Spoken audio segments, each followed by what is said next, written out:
Paracha Kitetse, la Paracha Kitetse, elle est toujours évidemment dans le moment de Elul. Et en Elul, nous avons un Shulchan Aruch qui nous dit la chose suivante. Shulchan Aruch il dit que la période de Elul, les 40 jours de Elul, ils sont aptes à recevoir, à recevoir la Teshuvah. Donc, c'est ces 40 jours d'impact où Moshe Rabbeinu a imploré à Kadosh Baruch Hu. Je vous rappelle que Moshe Rabbeinu il est monté le Rosh Chodesh Elul, d'accord? Et 30 Elul, il est descendu le 29 Av, il est remonté le 30 Av, pardon, le 29 Av, il est remonté le 30 Av. Et donc, quand il était là-haut, c'était le début Elul, le premier Elul, jusqu'au 10 Tishri, ça fait 40 jours. Shulchan Aruch, donc la halakha, si on ne parle pas de la, comment dirais-je, du Midrash ou du Zohar. Mais la halakha, elle dit, puisque Moshe Rabbeinu, pendant ces 40 jours-là, il a imploré Hachem, et qu'à l'issue de cette filote énorme, il a dit, Hachem, Salarti Kidvarecha, qu'on fera Bezrat Hachem à Kippour. Alors, pour nous, des siècles plus tard, c'est un moment propice. Comment ça fonctionne? Comment ça fonctionne? Quel rapport? Quel rapport? La première question. Deuxième question, paracha Kitetse, c'est une paracha qui commence par le Kitetse Mitrama, quand tu pars en guerre, il aura une belle captive, il aura une femme qu'il aime, une femme qu'il n'aime pas. Finalement, il aura un Ben Soré Romoré, un fils dévoyé et rebelle. Très bien. Ce fils-là, il, euh, c'est marqué dans le Talmud Yerushalmi, dans Gemara Sanhedrin. Ce fils, qu'est-ce qu'il va faire? Il va être accro, addict au vin et à la viande. Et ça va se situer entre l'âge de 13 ans et 13 ans et demi. Et finalement, il va voler ses parents, parce que ça coûte cher. Et finalement, ses parents, à un moment, ils n'auront plus d'argent, ou ils se préserveront, ils cacheront leur argent. Et lui, il va aller dans les bois, dans les campagnes, dans les endroits sombres, pour dépouiller les gens. Or, les gens, ils ne se laissent pas dépouiller comme ça, ils ne se laissent pas voler comme ça. Et qu'est-ce qui va se passer? Il va tuer ou être tué, donc c'est une catastrophe. Mais ce qui est intéressant, et même très étonnant, c'est que Rav Kotler nous le souligne, pose cette question. Dans le Talmud Yerushalmi, donc Gemara Sanhedrin, on nous dit comme ça, que Hachem y voit que ce Ben Soré Romoré va finir par tuer. Parce qu'on ne met pas à mort un voleur. Ce qu'il a finalement, il est addict au vin et à la viande, et puis finalement c'est un voleur. Mais non, comme il va tuer, alors on le tue préventivement. Mais le terme de la Gemara, c'est il vole, il tue, et finalement il a oublié sa Torah. On va voir. Comme si oublier sa Torah, c'était plus grave, apparemment, comme nous le présente le Talmud, c'est plus grave d'oublier sa Torah que de tuer. Qu'est-ce qui se passe ici? Troisième question. Début de la paracha, hein. Début de la paracha, c'est ce que je viens de vous dire. Le début de la paracha, c'est quand on part en guerre et on a un problème de couple, on a des femmes, plus de deux femmes, une qu'on aime, une qu'on n'aime pas. On a. Qu'est-ce qui se passe ici? Il y a le Ben Soré Romoré. Et la fin de la paracha. C'est quoi la fin de la paracha? Alors sachez que c'est important d'aller vous écouter la fin de la paracha, parce que la fin de la paracha, c'est la partie qu'on est obligé d'écouter, les minyan. Alors certains disent qu'on peut se rattraper si on n'a pas dit Shabbat Zachor. On avait vu que Shabbat Zachor, le Shabbat qui précède Purim, on est obligé de lire une partie Zachor et Asher Asalecha Amalek. Et cette partie, c'est la fin de la paracha qui était.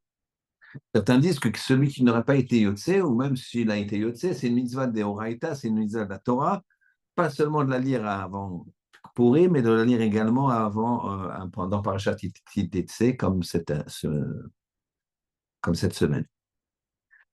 Et donc la paracha Kitetse, elle finit par Zachor et Asher Asalecha Amalek.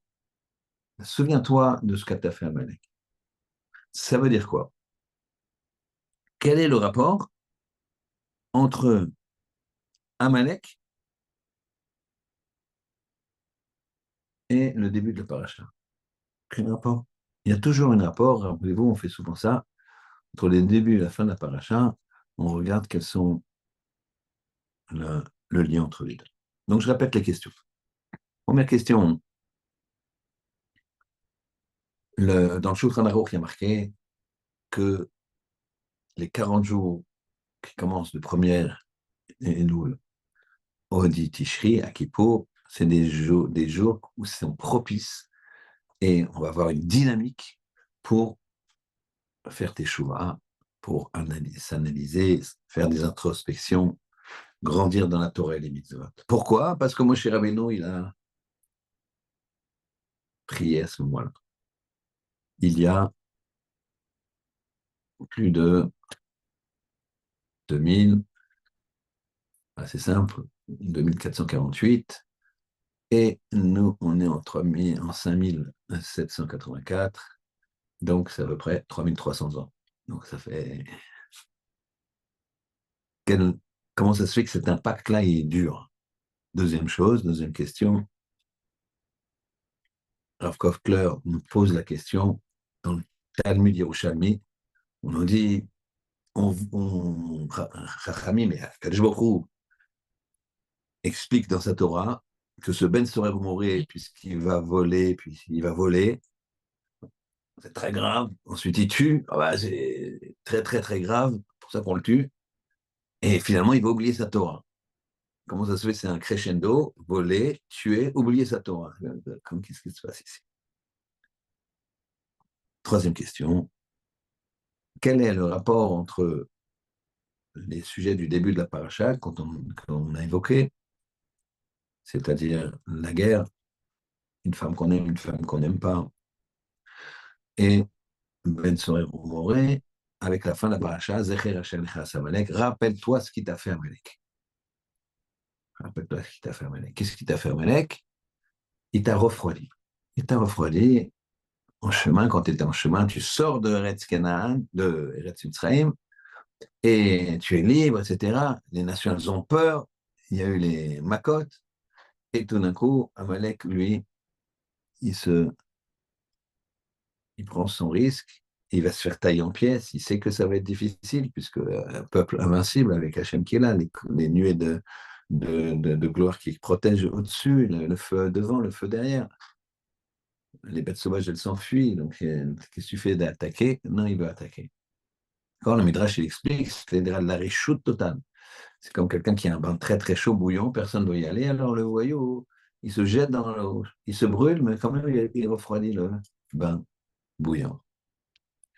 Quel rapport avec donc le début de la page? Très bien. Alors, on va expliquer un petit peu les choses. Il y a des choses essentielles qu'il faut bien comprendre pour comprendre la vie, tout simplement. Comprendre la vie. Sinon, on échappe à l'essentiel. Les choses qu'il faut comprendre sont les suivantes. Nous, on vit à tous les niveaux dans un espace à 3 dimensions.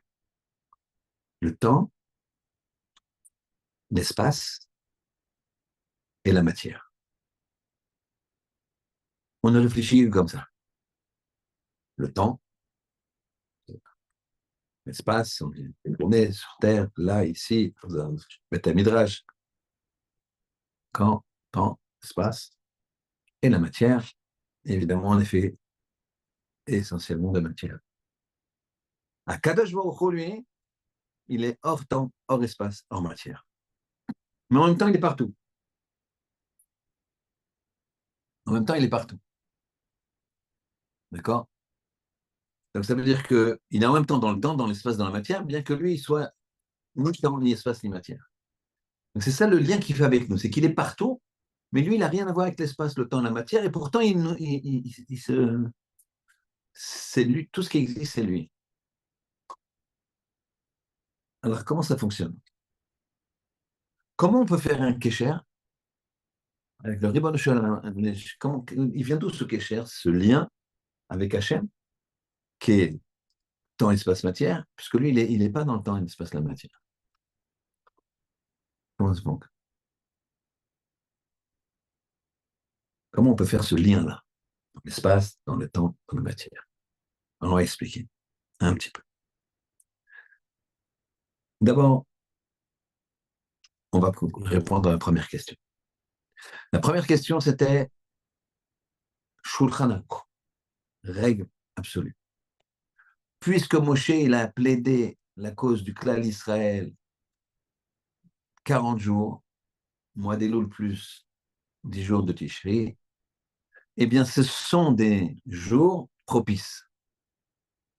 Eh bien, c'est que Moshe, il a impacté dans le temps, dans cette ronde de l'année, qu'à chaque fois revient le mois d'Elul, le mois de Tishri, il a impacté. À chaque fois que ça revient, ça reprend le parfum et la dynamique qu'a donné Moshe.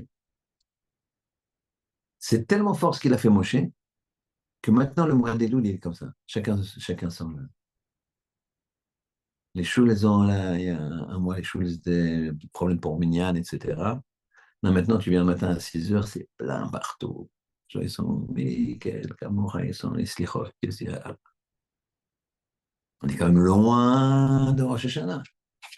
On est encore plus loin de Kippour. Les gens, ils viennent, les Slichot, partout. Il y a une effervescence. Parce que un homme peut impacter le temps. Et Moshe Rabbeinu, dans sa grandeur, il a impacté le temps pour les générations. Et comment on fait ça? Eh bien, comment on peut impacter le temps? C'est en utilisant quelque chose en mettant dans le temps quelque chose qui est éternel. C'est quoi quelque chose qui est éternel? Alors, c'est quelque chose qui existait avant la création du monde.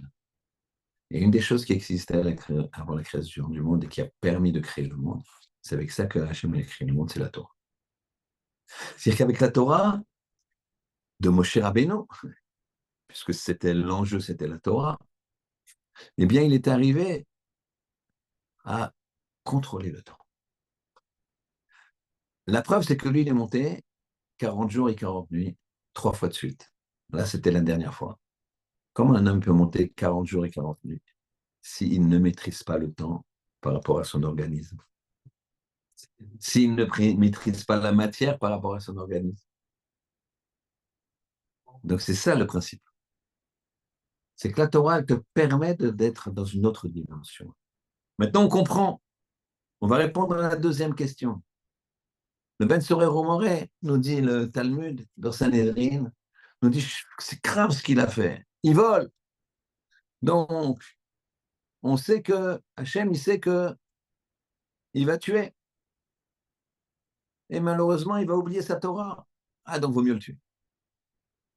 Pourquoi la Torah, c'est plus haut qu'un meurtre? Oublier sa Torah, c'est plus grave qu'un meurtre. Alors il explique. En fait, il a commencé à oublier la Torah avant de voler. Il a commencé à fléchir, à oublier. C'est pas que l'eau nous quand quelqu'un il va passer d'un niveau de religion important, et il va glisser. Il ne va pas glisser du jour au lendemain. C'est des petites brèches.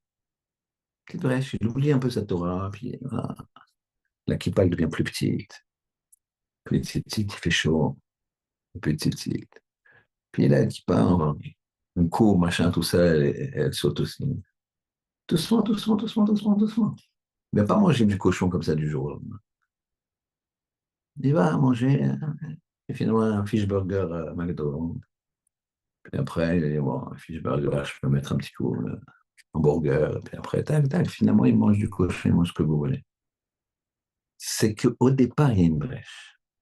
De la même façon, dans l'autre sens, quelqu'un, il ne va pas devenir un Talmid Chacham comme ça. Il va commencer à s'écarter des fautes, de certaines fautes qu'il fait. Et puis encore, il va grandir. Et il va ouvrir la Torah. Et il va maîtriser comme ça le temps.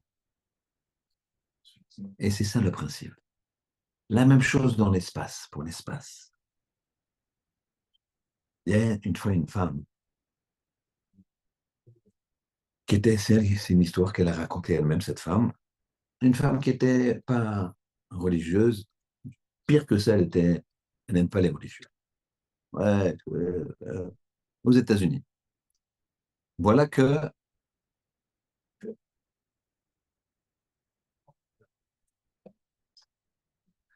voilà que la, voilà qu'elle elle cherche un travail et elle trouve un travail. Malheureusement pour elle, son travail est très très proche du quartier religieux à New York, d'un des quartiers religieux, je ne sais plus lequel dans l'histoire.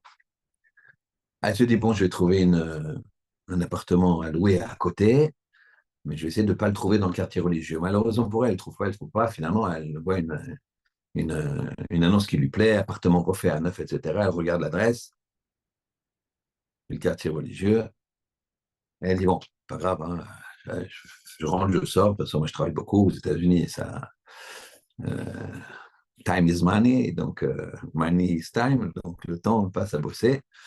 Donc elle dit, je partirai avant qu'il se réveille, bon, elle n'a pas une haine à ce point, elle n'a pas la haine à ce point-là, mais elle se dit, on va faire comme ça. Elle voit qu'elle rentre dans l'appartement, elle visite, tout neuf, tout bien, bien, bien refait à neuf, le loyer est correct, l'agent immobilier fait son job, elle signe, voilà, elle s'installe, elle déménage. Et dès qu'elle rentre dans cet appartement, elle sent quelque chose je sais pas, elle se sent comme apaisée, comme ça, elle a un drôle de sentiment. Et elle sort et puis elle se rend compte que son regard vis-à-vis de ces femmes en perruque, tête couverte, ces gens avec des péotes jusqu'au parterre, chapeau, tout ça, elle sent que, je sais pas, elle n'a pas la même on va dire, agressivité que d'habitude. Bon, elle dit, oh, puis petit à petit, ça devient flagrant. Et puis comme les voisins, les voisines sont extrêmement sympathiques, ah, vous êtes nouvelles, vous voulez, on va vous montrer là où sont les magasins, ceci, si vous avez besoin, etc. Nous, on est là, paf, paf, paf. Et là, elle sent, et elle ne comprend pas. Elle a l'impression d'être presque envoûtée. Mais triste quand même. Mais alors, elle va apprendre, pour un certain temps, assez longtemps, que finalement, son appartement a été habité 40 ans par des grands maîtres de la génération, je ne me rappelle plus le nom, un grand maître aux États-Unis. 40 ans, il n'a pas bougé de cet appartement. Après, il était bien âgé. Alors, il a fait son alia.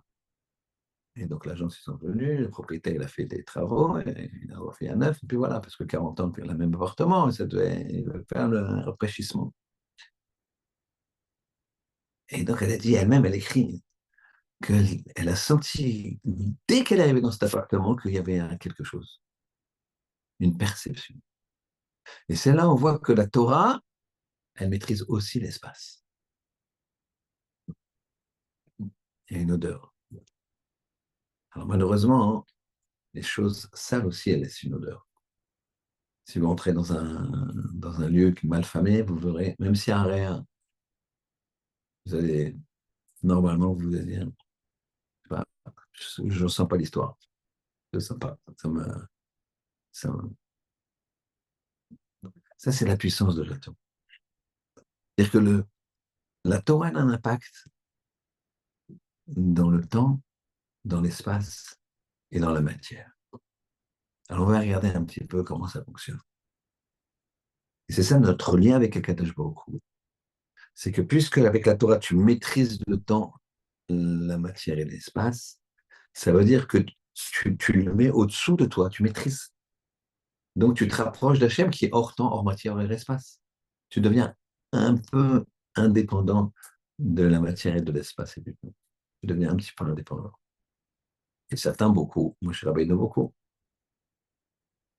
C'est pour ça que il est marqué que Yosef, l'espace, il a traversé tout Israël et Eretz Kenan en 2 foulées, 3 foulées. Comment il marche?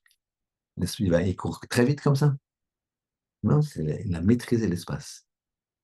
Il a maîtrisé l'espace.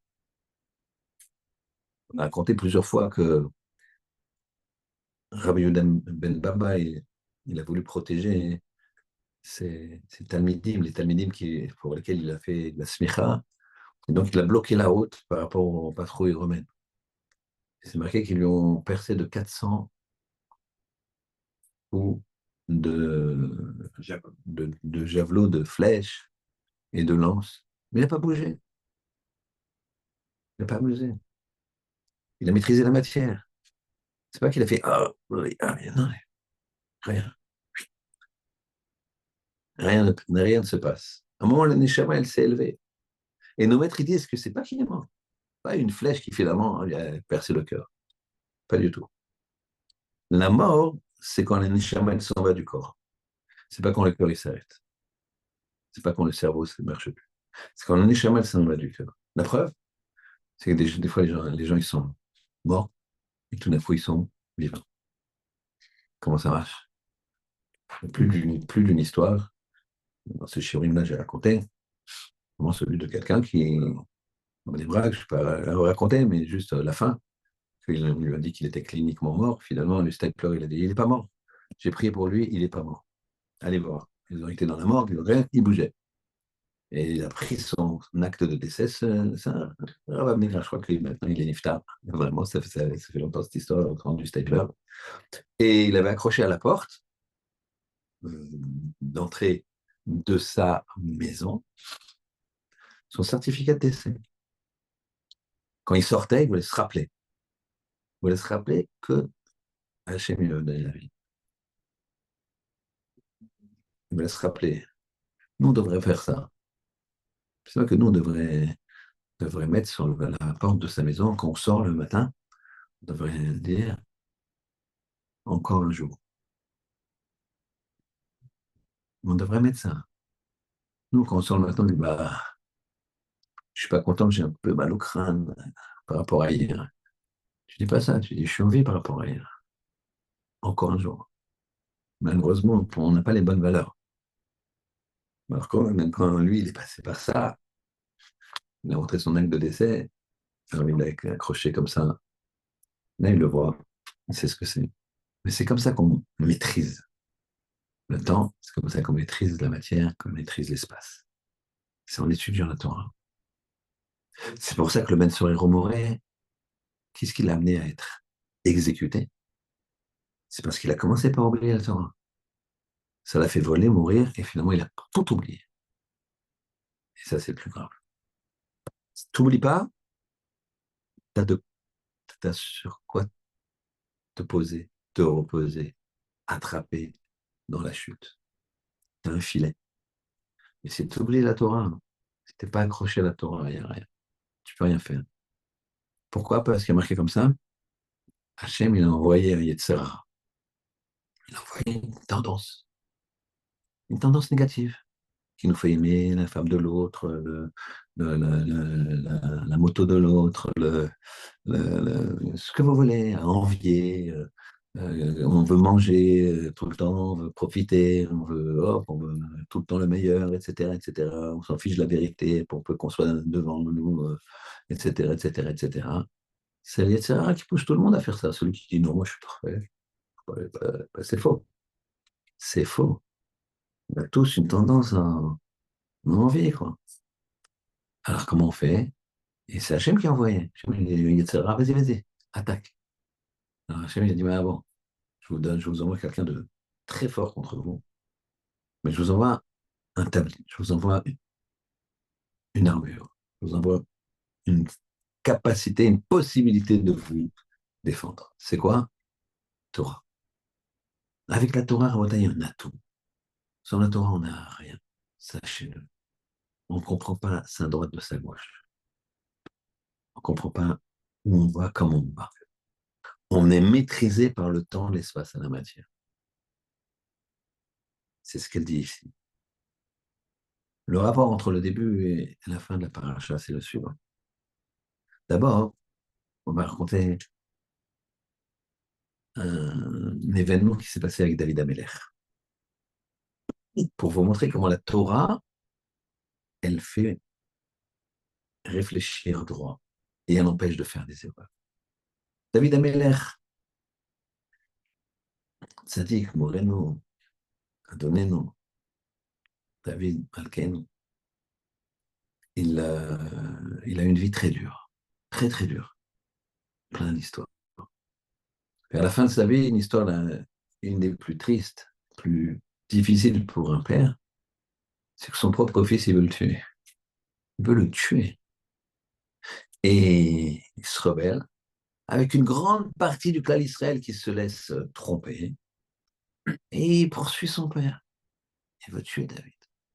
David, il reste avec très peu d'hommes, 3000, je crois, si même vraiment. Tout le reste, c'est des guerriers qui suivent Absalom, son fils. À un moment, David est en fuite, il s'arrête, il commence à construire une bama, c'est-à-dire un hôtel. Un hôtel. On n'a pas le droit de construire un hôtel comme ça. On lui dit, qu'est-ce que tu fais, David? Il dit, non, je ne fais pas un hôtel pour Hachem, je fais un hôtel pour Avodazara, pour l'idolâtrie. Je vais me prosterner. Son conseiller, il lui dit, mais David, qu'est-ce que tu fais là? Qu'est-ce que tu fais? Il dit, non, non, t'inquiète pas. Moi, ma vie, elle est pour Hachem. Mais je réfléchis. Malheureusement, j'ai une vie très dure et là, c'est le summum. Mon propre fils, il veut me tuer.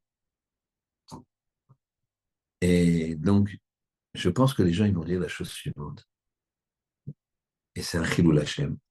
C'est pas à la gloire d'Hachem. Ils vont dire, David, tout ce qu'il a sacrifié pour Hachem, tous les télim qu'il a fait, toutes les épreuves qu'il a eues, il est resté fidèle. Et Hachem lui envoie ça à la fin de sa vie, comme ça. Ouais, c'est pas normal. C'est pas normal. Alors David, il dit à son conseiller, je veux pas que les gens disent ça. Alors qu'est-ce que je vais faire? Je vais faire semblant de faire un Vodazara. Mais moi, dans mon cœur, je fais tout pour Hachem. Mais c'est pas grave. Les gens vont dire, ah, on a compris, ah ben, c'est un idolâtre. Là, maintenant qu'il est dans la galère, à qui c'est qu'il implore? Il implore une idole. Et donc, c'est pour ça qu'Hachem, Hachem, il est bon, il est juste, il voit ce qu'on ne voit pas. Nous, on l'a pris pour un tzaddik, David. Vous imaginez? Il est même prêt à perdre son Olam Haba, parce que quelqu'un qui fait Avodazar, il faut aussi Chilul Hashem. C'est le roi d'Israël quand même. C'est pas grave, moi je préfère perdre mon Olam Haba, mais que la gloire d'Hachem, elle reste. David. Mais David, qui connaissait toute la Torah, il lui avait échappé quelque chose. Son conseiller lui a dit, Moreno, rappelle-nous, est-ce que tu connais pas le principe dans la Torah de Smuchim? Si, je connais. C'est quoi le principe de Smuchim? C'est quand les sujets ils sont les uns à côté des autres. Smuchim, Samour. Samour, c'est les proches.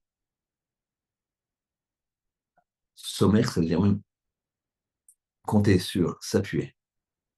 C'est-à-dire l'un va avec l'autre, c'est emboîté. Et donc les sujets, ils sont tout le temps emboîtés. Ici, c'est flagrant. Qui t'était la miltrama quand tu sors en guerre? Lui dit son conseiller. Quand tu sors en guerre, qu'est-ce qui se passe? Et tu verras une belle captive. Tu verras une belle captive. Et Fatouar, très belle captive. Elle est belle, elle se faisait très belle, les femmes là-bas. parce qu'elles étaient dévergondées. Elles se disent, ils vont tuer nos maris. Bon, tant pis, hein. Un perdu, disent de retrouver. Et elles se faisaient très belles pour comme ça, elles ne sont pas tuées. Et il y a marqué que si tu trouves une Ifatoire, une fille très belle, que ton instinct ne peut pas se maîtriser, alors attends. Parce que dans la guerre, on a un principe d'adrénaline qui fait que si la personne, on l'empêchait, il ne pourrait pas se retenir. D'ailleurs, malheureusement, on voit beaucoup d'exactions comme ça dans les guerres. Parce que l'homme, il se laisse aller. Là, la Torah lui dit non, non, non, touche pas, fais rien. Principe de conversion. Elle se rase la tête, elle se fait moche, tac, tac, tac. Elle pleure pendant 30 jours, c'est la mort de ses parents, parce que tu es. Et puis, au bout de 30 jours, si vraiment tu tiens à l'épouser, bah, elle passe un process de conversion et puis tu la prends. Et donc, deuxième paragraphe. Quand un homme il a une femme qu'il n'aime pas. Deux femmes. Alors, il ne pourra pas défavoriser l'aîné, qui est l'aîné de la femme qu'il n'aime pas, au profit de l'aîné de la femme qu'il aime, puisque l'aîné, son aîné à lui, c'est celui de la femme qu'il n'aime pas. C'est ce qu'on dit. Mais là, tu traînes un boulet bah, jusqu'au bout. Et donc, il va y avoir des rivalités, le père, il va pas tellement aimer le fils, il va être obligé de lui donner son héritage alors qu'il préfère le donner à l'autre, etc., etc. C'est compliqué. C'est une ambiance. Ce qui fait se donne quoi? Bête serait vous mourrez. D'ailleurs, dans le texte, on voit que l'enfant, il est tué que si les parents, ils viennent, et il y a marqué, il n'a pas l'oshama et kolinu. Il n'a pas écouté notre voix. Pas écouté. C'est pas le père qui dit, il n'a pas écouté ma voix, ou la mère qui dit, et il n'a pas écouté ma voix. Ça, si c'est ça, je dis, bah, attendez, il fallait vous entendre. Hein. Un enfant, il entend deux sons de cloche, c'est normal qu'il vrille. Le père et la mère, ils doivent être tac. Et même s'ils ont des différends, ils doivent se poser dans la cuisine, où ils veulent, et dire, bon, moi, je préfère que le petit il fasse A. Il fasse A. Moi, je préfère qu'il fasse B. Bon, alors bien, on réfléchit. Et finalement, on arrive, et puis, bon, allez, on va faire B+. T'es d'accord? T'es d'accord? OK. Et maintenant, devant l'enfant, bim, maman et moi, on a décidé qu'il fasse B+, que tu vas faire B+. Paf, il a un bloc devant. Mais pourquoi? C'est bien pour toi. Tac, tac, tac. Une seule autorité, bien. Une qui sera avec la douceur, qui sera avec la fermeté, mais c'est le même message. Si c'est pas le même message, alors c'est normal que l'enfant y. Et jamais on le met à mort. S'il y a marqué, il n'écoute pas notre voix, alors ça, c'est le cas. Ils ont bien fait l'éducation et l'enfant, il part. Là, finalement, il va aller très loin. Il oublie sa Torah, il va voler, tuer, et il oubliera définitivement sa Torah et donc qui meurt. C'est le principe. Et le conseiller de David lui dit, regarde ce qui se passe quand on épouse une Yefat Torah, une fille de belle apparence qu'on a, quand on a gagné la guerre. Qu'est-ce qui se passe finalité? On a un Ben Sorer Moré, un fils dévoyé rebelle. Or, Abshalom, ton fils, c'est le fils d'une Yefat Torah, que tu as pris toi comme femme, belle captive. Et donc, qu'est-ce qu'il est devenu? Ben Sorer Moré. C'est ça, Smouchim. Finalement, David, il l'a béni, il a cassé l'autel, il n'a pas fait semblant de faire Vodazara. Regardez la Torah comme elle ouvre les yeux. Là, David, il savait sans doute, ça lui a échappé par la. Je ne sais pas, tout le monde ne connaît pas tout. Mais quand à la Torah, elle t'ouvre les yeux. Elle dit, non, non, ne fais pas de bêtises. Il y a Smouchim. Les sujets ils sont les uns à côté des autres. Donc, ils sont liés. Il faut Torah, belle captive. Tu veux épouser une femme que parce que c'est une grande blonde d'1,72 m, yeux bleus, d'accord, et qu'elle te plaît, alors fais attention à le fils que tu vas avoir. Parce que si c'est que la beauté, voilà. Ça va être très, très problématique. C'est ça le problème. Donc, il y a beaucoup, beaucoup de messages ici. Et donc là, on voit que quand tu connais la Torah, tu ne te trompes pas. David Ameller, il aurait pu faire Avodah Zarah en public comme ça. C'est grave quand même. Lui, c'était pour qu'il n'y ait pas de Chilul Hashem, c'est exceptionnel. Il est prêt à perdre son Olam Haba, c'est pas grave. Il est prêt à faire tout, mais la gloire d'Hachem. Et il n'avait pas besoin. Son conseiller lui a dit, non, non, regarde, la Torah, ce qu'elle nous dit, il y a Smouchim. Donc, connaître la Torah, c'est s'empêcher de se tromper. Et c'est donc de contrôler le temps, d'aller plus vite, d'aller plus vite.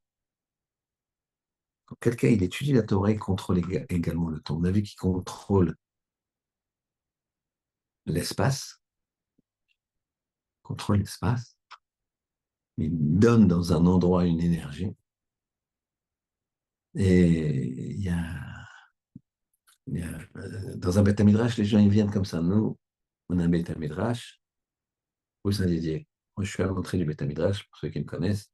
Et il y a souvent des touristes qui viennent, américains, puisqu'on est entre Trocadéro et Arc de Triomphe. C'est pas mal au niveau touristique, les gares Arc de Triomphe, Tour Eiffel. Donc, il y a beaucoup de touristes comme ça, des juifs qui rentrent, ils tapent sur Internet, ils voient le truc.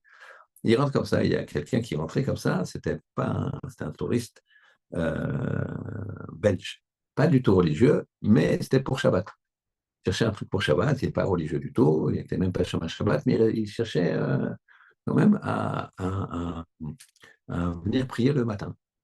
Bon, alors, donc je lui dis, qu'est-ce que vous voulez? Je l'assois, et puis je commence un peu à discuter, je lui dis, asseyez-vous, on va prendre un petit café, etc. Et puis, bon, là-bas, c'est un Beth Midrash, c'est un Beth Midrash un petit peu comme ici, il y a quasiment pas de fenêtre, il y a assez bas de plafond, etc. Donc, c'est pas les baies vitrées sur des arbres, etc., ou sur le ciel. C'est au niveau, comment dirais-je, architecture et lumière, c'est pas lumière et son, on va dire, c'est pas l'idéal. D'accord? Et donc, je discute avec lui, je vois qu'il est pas rébarbatif, mais que, bon, truc. Puis à un moment, il me dit comme ça, il regarde, il dit, c'est vrai qu'on se sent bien ici. Je dis, ah, j'ai rien dit, moi. D'accord? Je lui ai dit, ah, c'est vous qui l'avez dit. Ben oui, parce que quand il y a de la Torah, hein, quelqu'un, un juif, il sort. Un juif, il sort. Dans le ventre de nos mères, on connaissait toute la Torah. Après, un malach, il arrive, tac, il tape ici, le petit truc qu'on a là. Midrash raconte comme ça, et donc on oublie. Et maintenant, il faut se réinvestir pour récupérer cette Torah. Il faut se réinvestir. Mais on la sent. C'est comme quand tu as vécu quelque chose, quand tu étais petit, tu as été dans un endroit, tu retournes dans cet endroit, tu dis ça, puis quelque chose. Pourtant, tu ne te rappelles pas, mais tu dis quelque chose, ou des fois des situations. Situations que tu dis, j'ai vécu cette situation, c'est pas possible. Oui, oui, tu l'as sans doute vécu, tu ne rappelles plus comment c'est, mais tu l'as vécu. Ben, c'est la même chose. Nous, on a l'odeur de la Torah. La Torah nous tient. Sans Torah, on n'arrivera pas. Regardez, même David Ameller, il a failli se planter parce qu'il a oublié un principe de la Torah. C'est une façon de vivre, c'est une façon de réfléchir. On a dit qu'il y avait un rapport entre le début et la fin de la paracha. C'est quoi le rapport? La fin de la paracha, hein, c'est Amalek.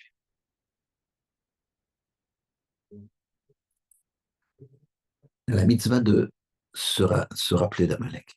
Zachor et Tachera, c'est Amalek. Rappelle-toi ce qu'il t'a fait, Amalek. Qu'est-ce qu'il t'a fait, Amalek? Il t'a refroidi.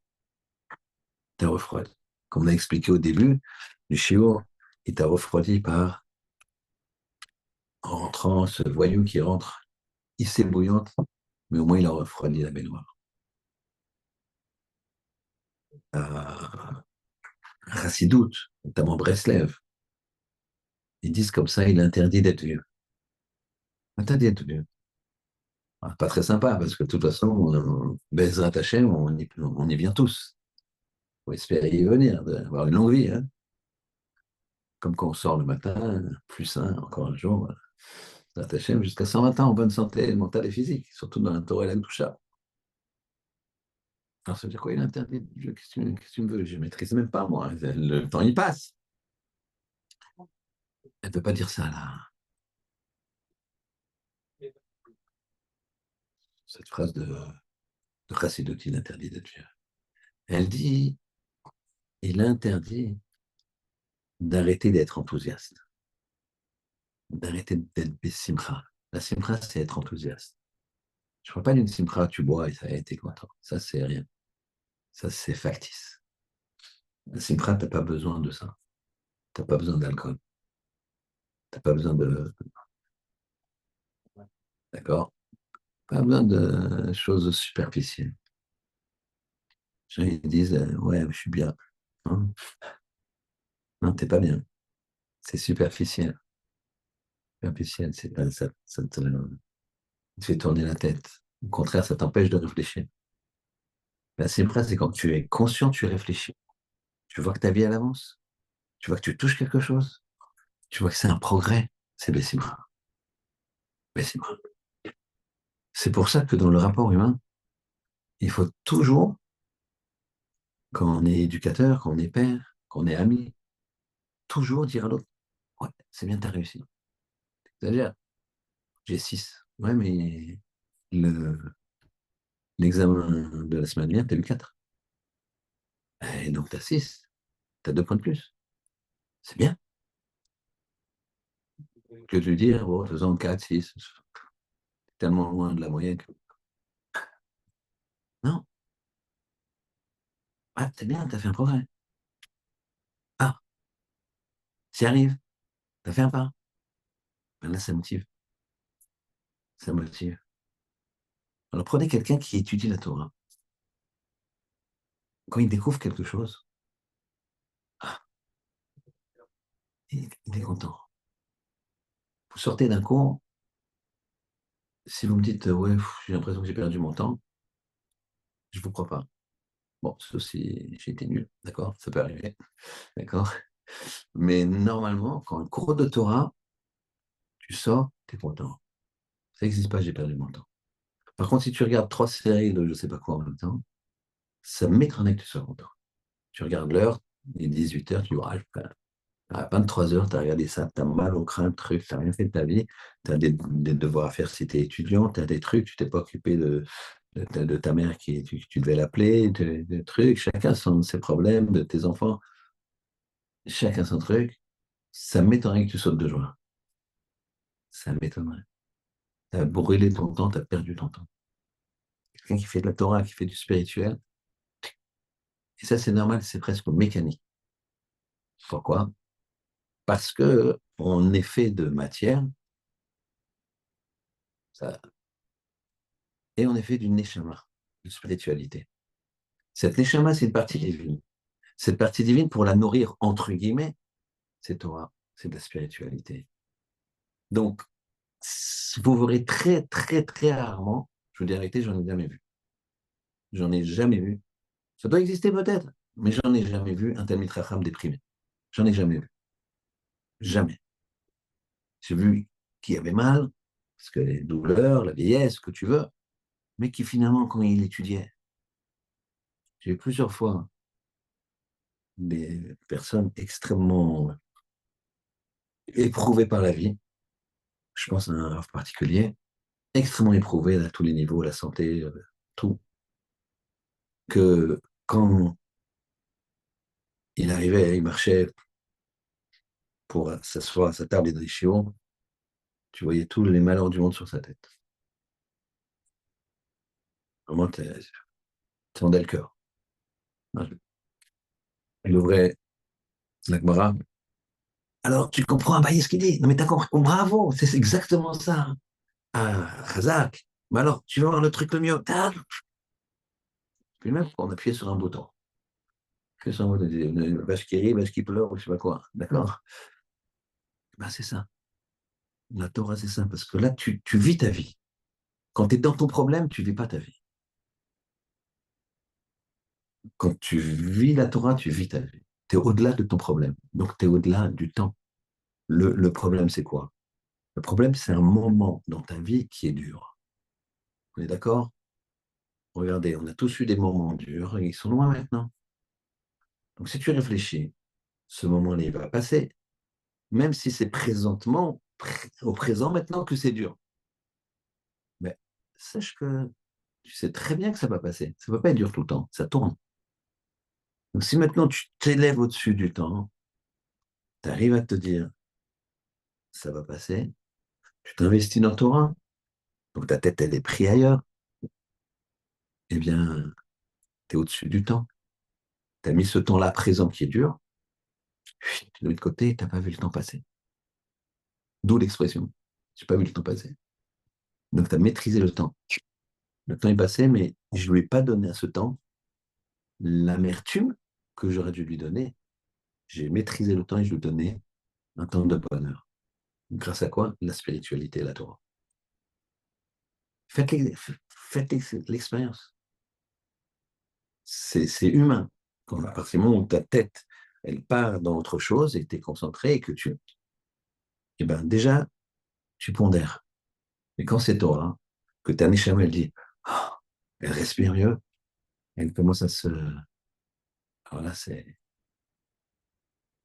encore plus exponentiel. Donc ici, on voit qu'à tous les niveaux, on maîtrise le temps, l'espace, la matière. Et c'est ça. Elul, c'est ça.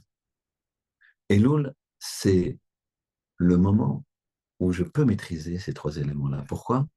Parce que mon cher Rabbeinu, il l'a fait. Et donc, il a impacté dans le temps. Ce mois de Elul qui revient. C'était tellement puissant ce qu'il a fait qu'il a impacté dans le temps le principe de Teshuvah. Teshuvah, ça veut dire Shuvah. Ça veut dire revenir. Ça veut dire prendre l'étincelle là qui est en toi, là, divine. Les maîtres, ils disent que c'est derrière l'œil, là, donc j'ai pris le cœur, mais c'est plus derrière l'œil. On dit que pour ça que on ne regardera pas un rachat dans les yeux, parce que la neshama, elle est derrière les yeux, et que quand tu regardes un rachat ou une personne dans les yeux, eh bien, tu prends, tu regardes le négatif. Quand tu regardes le négatif, bah, tu t'imprègnes. S'imprègne. Les yeux, c'est. On s'imprègne. Sinon, ça ne sort pas les yeux. Ça rentre. Ça rentre. Les images, elles sont là. Tac, tac, tac, tac, tac. C'est un ordinateur, là, le cerveau. C'est pour ça qu'il faut faire très attention à ce qu'on regarde. Donc, tu prends ta neshama là, qui est là, d'accord? Et tu la laves. Tu la laves. Et elle commence à de plus en plus éblouir, de plus en plus de lumière, de plus en plus sortir. Cette étincelle divine. Et ça te procure un bonheur. Et ça, c'est spécifique à Elul. C'est des moments particuliers où je peux aller au-delà. Et qu'est-ce qu'il a fait Amalek, lui? Asher Kacha. Il ne veut pas de ça. Il veut te refroidir. Il te dit, laisse tomber, t'es vieux. Alors, ça veut pas dire t'es à 78 ans. Ça veut dire, ouais, ça va, qu'est-ce que tu veux faire? De toute façon, c'est trop tard pour aller à l'Yeshiva, c'est trop tard pour ceci, c'est trop tard pour cela, truc, machin, ça va, c'est bon, c'est quoi une melacha? Allumer la lumière, ça travaille, il t'embrouille. Te refroidit. C'est ça le lien entre le début et la fin de la paracha. Le Ben Sorero il a commencé à se refroidir. Il a oublié un peu sa Torah. Puis il était oisif. Alors il a bu. Puis il a mangé, c'est bon, grillade, c'est très bien sympa, quoi. Vous êtes tunisien, hein, très bien, quoi. D'accord? Et puis après, ça devient une addiction. Et après, il finit par voler et il oublie complètement sa Torah. Et en prévision de ça, on le tue. La Gemara là-bas, elle dit que il y a sans doute jamais eu de Ben Sorero Moré. On demande pourquoi on l'étudie. Pourquoi on l'étudie? Alors pour celui qui dit ça, il y a une réponse. Il y a celui qui dit que ça a existé, l'autre qui dit que ça n'a jamais existé. Alors pourquoi tu me le mets? Pourquoi la Torah me met des choses qui n'ont pas existé? Pourquoi? Dans la Gemara aussi, on voit des choses qui finissent par teko. Teko, ça veut dire, un Eliyahu Hanavi va nous donner la réponse. Tishbi et Teretz Kushot Ubayot, c'est les initiales. Teko. Tishbi, c'est parce qu'il habitait la ville de Tishbi. Tishbi, le Tishbi 1, Eliyahu Hanavi. et Taretz, le futur, il répondra aux couchottes, aux difficultés, aux questions, aux bayottes et aux questionnements. Il répondra. Donc, alors pourquoi tu me le fais s'il faut attendre Eliyahu un avis? D'accord? Non, non, l'important, c'est de raisonner. Quand tu raisonnes, eh ben, tu as l'esprit droit. Ben Soré, c'est raisonner. Et se dire quoi? Te laisse pas refroidir comme la fin de la paracha. Amalek qui veut faire. Cet enfant-là, c'est Amalek qui est rentré. Celui qui a épousé une Fatoire, c'est un petit peu Amalek. Des fois, on maîtrise, mais t'as fait rentrer quand même. C'est un danger. Alors après, la conséquence, c'est que tu vas pas t'entendre avec cette femme. Pourquoi? Parce que ce qui t'intéressait, elle, c'est Fatoire. Elle est waouh. C'est pas ça qui est quand même. Si c'est la matière, ça passe. Si tu regardes la matière, tu es soumis à la matière. C'est le contraire. Tu vas être au-delà de la matière. Or, quand tu vois une Ifator, si c'est le physique qui t'intéresse, alors tu te soumets à la matière. Donc, tu es foutu. Et donc, ça ne va pas marcher. Tu es soumis à la matière, donc tu ne peux pas spiritualiser tout ça. En tout cas, ça sera très difficile. Et c'est le début du refroidissement. Ensuite, c'est de plus en plus froid, et puis en plus, après, c'est fatal. C'est ça le lien. Lui, il fait que Amalek te refroidir. Ah, ça va, ça va. Il faut savoir que quand on a un moment d'élan dans la Torah, dans les mitzvot, dans le chesed, il faut se lâcher, il faut y aller. Tu dis, mais je ne tiendrai jamais. C'est pas grave, vas-y, va. Va, on va. Oui, mais je veux tenir. Va, va, va. On est lourd, tu peux aller. Tu peux aller, vas-y. Lâche-toi, c'est pas grave, vas-y. Il faut ouvrir les portes. Il y a des occasions à pas louper. Kadosh Baruch Hu, il dit comme ça à Moshe Rabbeinu, on finira par ça. Il dit à Moshe Rabbeinu, il lui dit, quand Moshe Rabbeinu demande à Kadosh Baruch Hu, Hachem, je comprends pas, je veux comprendre tout. Je veux comprendre tout, tout, tout, tout, tout. C'est-à-dire, je veux comprendre pourquoi des fois je vois des gens extraordinaires, ils souffrent. Des gens d'Ershaïm, ils ne souffrent pas, etc. Des fois, c'est d'Ershaïm, ils souffrent, des fois, c'est compliqué. La Gemara là-bas donne quelques exemples, quelques tentatives de réponses qui sont certaines réponses, mais la réponse d'Akadosh Baruch Hu, elle est à Moshe Rabbeinu, elle dit, quand j'ai voulu, tu n'as pas voulu. Maintenant que tu veux, je ne veux pas. Ça veut dire quoi? Quand Hachem il est apparu à buisson ardent, ouais, chez Moshe Rabbeinu, devant Moshe Rabbeinu, alors Hachem lui dit, viens, je vais tout expliquer. Moshe Rabbeinu dit, non, non, non, je suis un berger, moi je veux pas. Et ça a négocié comme ça pendant 7 jours. Pendant 7 jours. Moshe me dit, on voit quelqu'un d'autre. Il a fallu lui persuader, Moshe Rabbeinu, pour plein de raisons. Par amour du clan d'Israël, parce qu'il a demandé à Kadosh Baruch Hu, qu'est-ce qui se passe après, une fois que je les ai libérés? Ben voilà, il y a la Shoah, il y a le 7 octobre, il y a le truc, il y a le machin. Il dit, ah, tu veux les libérer pour ça, moi je suis pas ton homme. Donc il y a une négociation. Jusqu'au moment où Moshe Rabbeinu a compris que c'était le projet de Dieu. Et Hachem dit, je vais t'expliquer le mal, le mal. Il dit, non, non, c'est bon, non. Alors après, quand plus tard, Moshe, dans le désert, il voulait tout savoir, tout savoir. Il lui dit, alors, Tzadik Verano, le Tzadik, il a du mal, Rachab et Tovlo, etc. Je veux comprendre tout. Hachem, il lui répond à Motaï, c'est terrible, c'est pas nananer.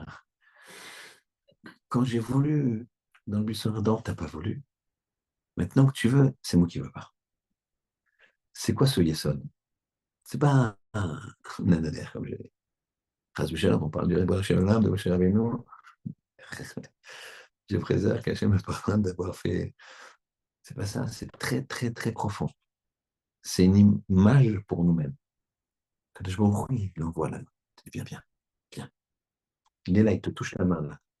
T'as plus qu'à faire ça. Il met la main il met sa main sous ta main. T'as plus qu'à serre, serre ta main. Hachem, il a mis la main et il l'a mis sous la tienne.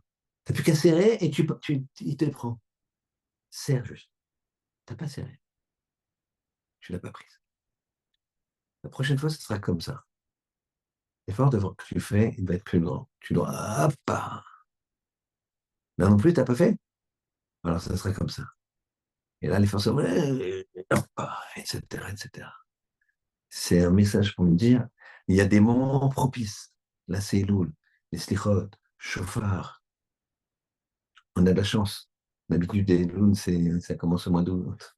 Quand c'est 15 août, les Français, ils sont à la plage le mois d'août. Enfin, on ne commence pas Elul le mois d'août. Ça n'existe pas. Ou alors, on va au slichot vers 8h, 8h30 à jouer les pains. Puis après, bon, il faut bien aller à la plage, il faut bien aller, etc. D'accord? Mais là, ce n'est pas le cas. Bon, Hachem, on a commencé Elul le 3 septembre. Elul, tac, la rentrée, les enfants à chercher, les trucs, les machins, l'école qui recommence, tout, c'est un bon effort. La pluie qui est là, bah, au Hachem, il commence à faire froid, etc. Donc, on est bien dans le. D'accord? Donc, on a un bon mois d'Elul. On est déjà 7, 8, 9 Elul, et on a encore un bon mois d'Elul. C'est une chance. Hachem, il nous met la main comme ça, attrape. Parce qu'après, ce sera plus. Là, c'est le moment. Toutes les Hagim, là, de maintenant jusqu'à Kippour, et même jusqu'à, évidemment, Sukkot, c'est des moments propices. C'est des moments où on peut aller au-delà du temps, au-delà de la matière et au-delà de l'espace. Comment? En s'investissant en Torah et Vassim Tovim. Alors qu'Hachem, il fasse que on comprenne ça, qu'on comprenne toute cette puissance de la Torah qui nous permet d'ouvrir les yeux et de grandir, et que Bezrat Hachem, ça nous permette d'être écrit et scellé dans le livre de la vie. Amen. Shabbat Shalom. Ouais.